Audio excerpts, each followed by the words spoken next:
இப்போ பார்க்குறோம்ல, இந்த ட்ரெயின் பார்த்திங்கன்னா வந்துட்டு ஒரு பேசஞ்சர் ட்ரெயின் டைப் ட்ரெயின்ன்றதுனால இந்த ட்ரெயினுக்கு வந்துட்டு ஸ்டாப்பேஜ் வந்து கொடுத்துருக்காங்க.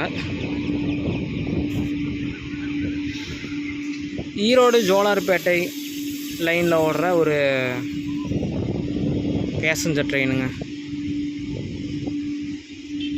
ஸோ இந்த ட்ரெயினுக்கு பார்த்திங்கன்னா இங்கே ஒரு 2 மினிட்ஸ் வந்துட்டு கொடுத்துருக்காங்க.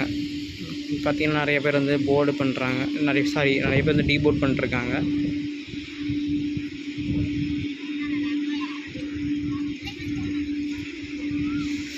நிறைய பேர் வந்து யூஸ் பண்ணுறாங்க நல்லா இந்த ட்ரெயினை.